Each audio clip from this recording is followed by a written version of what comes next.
Hello दोस्तों, मैं मेरठ का रहने वाला हूँ। मेरी उम्र 23 साल है और मैं पिछले 5 सालों से किसी के प्यार के इंतजार में हूँ। दोस्तों, कुछ समय पहले मेरे पड़ोस में एक भाभी रहती थी और उनका नाम अंजलि था।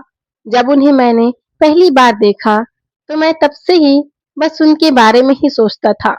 पहली नजर में ही वो मेरी आंखों में समा गई और तब से ही मन उन्हें अपना बनाने की सोचता था। फिर धीरे-धीरे उनका परिवार हमारे परिवार के बहुत करीब आ गया और हमारे बीच बहुत सारी बातें होने लगी थी। वो भी हमारे घर आने-जाने लगी थी और मैं भी कोई अच्छा बहाना बनाकर उनके घर पर चला जाता था और उनसे बहुत सारी बातें किया करता था और इस तरह हम बहुत ही कम समय में एक बहुत अच्छे दोस्त बन गए और फिर अपनी छुपी हुई बातें भी एक दूसरे से करने लगे थे। फिर उसके साथ में अब हम प्यार की बातें भी करने लगे थे। फिर एक दिन उन्होंने मुझसे बातों ही बातों में अपने और अपने पति के प्यार भरी रातों के बारे में भी सब कुछ बताया। उन्होंने मुझे बताया वो अपने पति के साथ हर दिन प्यार किया करती थी। फिर कुछ दिनों बाद उसका पति कुछ दिनों के लिए किसी जरूरी काम के सिलसिले में शहर से बाहर चला गया, तो और ज्यादा मेरे करीब होने लगी। वो कभी मुझे अजीब से इशारे करती, जो मुझे भी अब थोड़े-थोड़े समझ में आने लगे थे। लेकिन मैं अपनी तरफ से पूरा पक्का करना चाहता था, ताकि बाद में कोई आपत्ति ना हो जाए।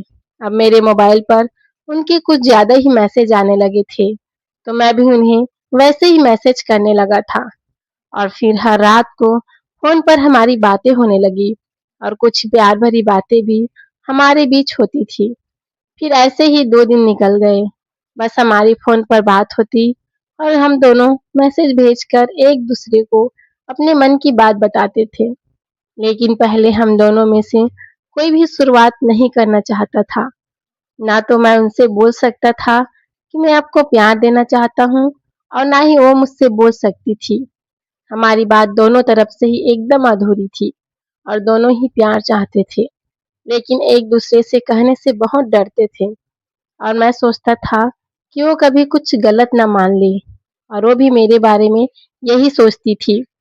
एक दिन मैं उसके घर पर चला गया, तब वो घर पर एकदम अकेली थी और हम ऐसे ही बातें कर रहे थे, तो हमारी यह बात प्यार पर जा पहुंची और वो बातें करते-करते थोड़ी उदास हो गई। फिर मैंने उससे पूछा कि क्या हुआ भाभी? तब उसने मुझे सब कुछ बताया, क्योंकि तब तक हम सभी तरह की बातें एक दूसरे से करने लगे थे। और तब मैंने उसे बताया कि मैं आपसे बहुत प्यार करता हूँ और आपको सब सुख देना चाहता हूँ जो आपको चाहिए। हम दोनों एक दूसरे की ज़रूरत पूरी कर सकते हैं, लेकिन अगर आप चाहो तो। दोस्तों, वो मेरे मुँह से यह बात सुनकर तुरंत मान गई और फिर उसने मुझसे कहा कि तुम इस बात को बिल्कुल गुप्त रखना। फिर मैंने उनसे कहा कि आपके साथ-साथ इस काम में भी मैं भी शामिल हूँ और अगर बाहर किसी को पता चल गया तो हम दोनों की ही बदनामी होगी। इसलिए यह बात हमेशा हम दोनों के बीच में ही रहेगी और किसी तीसरे को कानो-कान खबर नहीं होगी। फिर उन्होंने मुझे रात को अपने कमरे पर आने को कहा और मैंने भी ठीक ठीक है कहा और वहाँ से निकल गया। और अब मैं अपने घर पर पहुँचकर बहुत बेसब्री से रात होने का इंतज़ार करने लगा था। मेरा एक-एक मिनट एक दिन की तरह कट रहा था और रात को करीब 11 बजे उनका मेरे पास फ़ोन आया। उसने मुझसे कहा कि तुम आ जाओ, मैंने दरवाज़ा खुला छोड़ दिया है और मैं तुम्हारा इंतज़ार कर रही हूँ। फिर मैं बहुत खुश होकर तुरंत अपनी छत से उनकी छत पर चला गया। उसके बाद मैंने दरवाज़े को हल्का-सा धक्का दे दिया।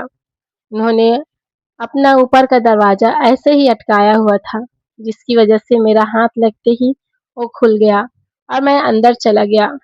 फिर मैं सीधा उनके बेडरूम में जा पहुँचा, जहाँ पर पहुँचकर मैंने देखा कि वो मेकअप करके बिल्कुल दुल्हन की तरह सजी हुई थी। फिर मैंने उससे पूछा कि यह सब क्यों? तब उन्होंने मुझसे कहा कि यह सब मैंने सिर्फ़ तुम्हारे लिए ही किया है। मैंने तुम्हें अपनी इच्छाओं के बारे में पहले ही सब कुछ बता दिया था और उसी दिन मैंने मन ही मन सोच लिया था कि मैं तुम्हें अपना बनाऊँगी। दोस्तों, मैं तो उनके मुँह से ऐसे शब्द सुनकर बहुत चकित हो गया। मैंने कभी सोचा भी नहीं था कि भाभी कभी मुझे यह सब शब्द भी कहेंगी।